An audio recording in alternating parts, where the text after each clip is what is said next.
Break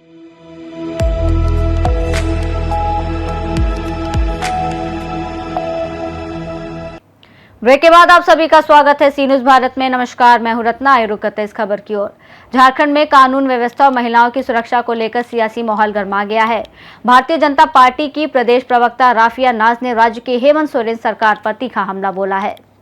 Ranchi स्थित BJP प्रदेश कार्यालय में आयोजित प्रेस वार्ता में राफिया नाज ने कहा कि झारखंड में बेटियां सुरक्षित नहीं हैं और लगातार बढ़ रही आपराधिक घटनाएं सरकार की विफलता को उजागर कर रही हैं।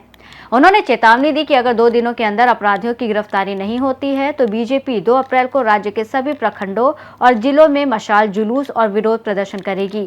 इसके साथ ही 3 अप्रैल 2026 को झारखंड बंद का भी ऐलान किया जाएगा। राफिया नाज ने विधायक कल्पना सोरेन पर भी निशाना साधते हुए कहा कि जो खुद को सशक्त महिला बताती हैं वो राज्य की बेटियों के मुद्दे पर पूरी तरह चुप हैं। उन्होंने आरोप लगाया कि सरकार के जिम्मेदार लोग केवल प्रचार प्रसार और सोशल मीडिया तक सीमित हैं, जबकि जमीनी स्थिति बेहद चिंताजनक बनी हुई है। बीजेपी प्रवक्ता ने हजारीबाग के विष्णुगढ़ में नाबालिग के साथ हुई घटना का जिक्र करते हुए इसे शर्मनाक बताया और मामले की निष्पक्ष जांच की मांग की।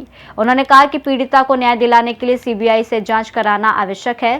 साथ ही उन्होंने सवाल उठाया कि एक महिला विधायक होने के बावजूद कल्पना सोरेन की ओर से इस गंभीर मामले में अब तक कोई प्रतिक्रिया क्यों नहीं आई है।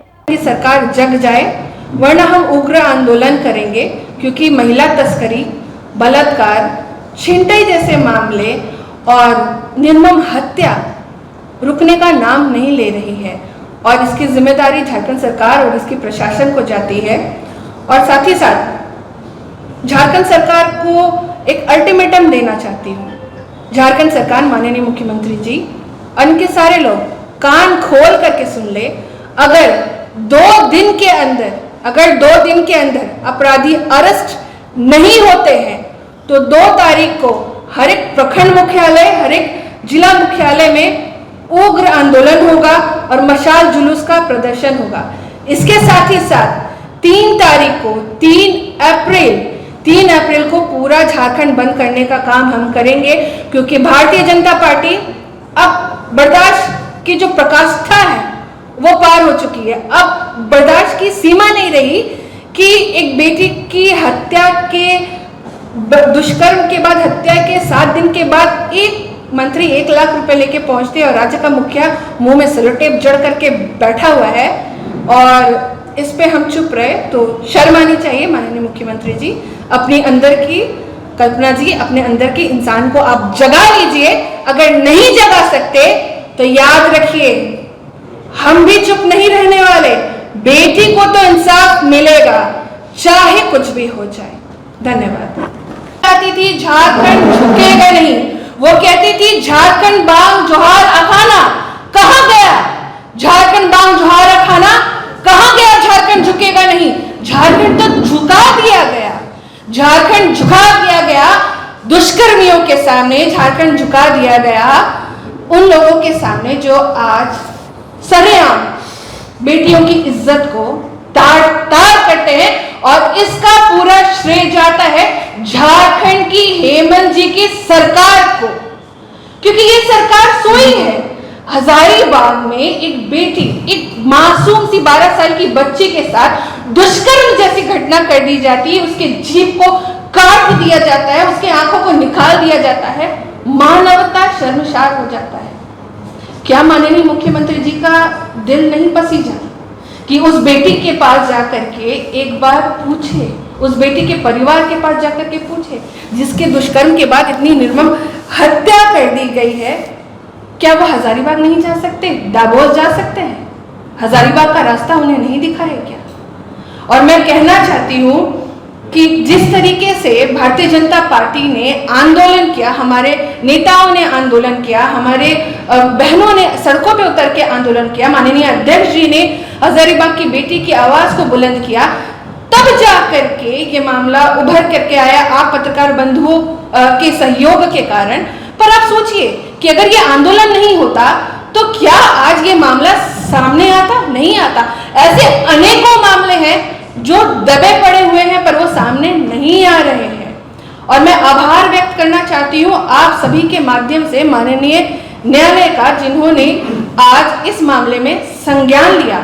और मैं मांग भी करती हूँ कि इस मामले में सीबीआई जांच हो, ताकि उस बेटी को न्याय और इंसाफ मिल सके, क्योंकि यह सरकार न्याय और इंसाफ दिलाने से रही।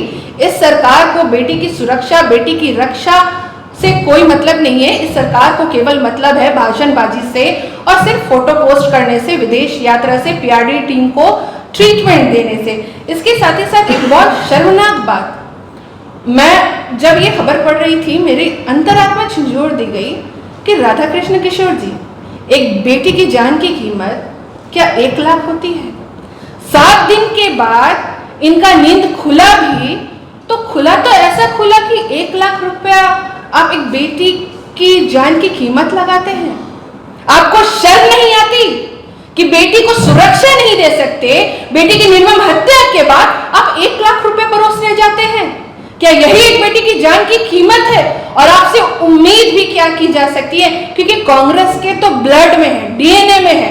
जहां एक और राहुल गांधी जी मंदसौर की रैली में संघ की बहन बेटियों को अभद्र टिप्पणी करते हैं, वहीं दूसरी ओर कांग्रेस के नेता, नैना सानी याद होगा, तंदूर कांड में भूनने का काम करते हैं। इसके साथ साथ कांग्रेस का दिल्ली आईटी कांड कोई नहीं भूल सकता, किस तरीके से एक आईपीएस अधिकारी को इन्होंने अभद्र टिप्पणी की, किस तरीके से इन्होंने हमारी बेटी, भारत की बेटी, किस तरीके से माननीय राष्ट्रपति जी के ऊपर अभद्र टिप्पणी की गई। मेरे संस्कार इनके जैसे नहीं है जो मैं उन शब्दों को दोहरा सकूं, तो इनसे यही उम्मीद की जा सकती है कि ये 1 लाख रुपए देंगे, क्योंकि जो सरकार कोरोना काल में भी मुफ्त में दवाई के जगह मुफ्त में कफन बांटने का काम करती है, वो सरकार बेटी की इज्जत की तार-तार होने के बाद 1 लाख रुपए ही देगी, क्योंकि वो न्याय और इंसाफ नहीं दे सकती है। पर इसके बाद भी कल्पना सोरेन जी का एक बयान नहीं आया, माननीय मुख्यमंत्री जी का एक बयान नहीं आया। जिन लोगों ने मिलकर सत्ता में आज उसको बैठाया है, सोचिए कि सत्ता की अहंकार में, सत्ता के लालच में इतने चूर है कि उन्हें जनता का दर्द नहीं दिख रहा है। साथ ही साथ जनता का दर्द, बेटी का बलात्कार, और एक सबसे बड़ी बात कि झारखंड में कई बेटियों को डायन बोल करके आज हत्या कर दी जा रही है। पर क्या कहीं कांग्रेस या झारखंड मुक्ति मोर्चा की नेत्रियां दिख रही हैं बोलते हुए? नहीं ना। 3 दिन पहले एक बेटी की निर्मम हत्या करके पहाड़ से ऊपर फेंक दिया गया, सिर्फ उसे डायन बोल करके। 50 साल, सोचिए 50 साल की हमारी माँ, 50 साल की माँ को गुमला में डायन बोल के मार के रेत के नीचे दबा दिया गया। तो डायन प्रथा प्रतिषेध अधिनियम को, 2001 का जो अधिनियम है, उसको तो फेंक देना चाहिए, फेंक देना चाहिए। रांची से सी न्यूज संवाददाता जितेंद्र कुमार सिंह की रिपोर्ट। फिलहाल महिलाओं की सुरक्षा और कानून व्यवस्था को लेकर झारखंड की राजनीति में टकराव तेज होता दिख रहा है। बीजेपी ने जहां आंदोलन और झारखंड बंद की चेतावनी दी है, वहीं अब सबकी नजर सरकार की अगली कार्रवाई पर टिकी है। देखना होगा कि आरोप प्रत्यारोप के बीच पीड़ितों को न्याय कब तक मिल पाता है और राज्य में सुरक्षा व्यवस्था को लेकर ठोस कदम कब उठाए जाते हैं। फिलहाल इस रिपोर्ट में इतना ही। देश और दुनिया की तमाम बड़ी खबरों के लिए देखते रहिए सी न्यूज भारत।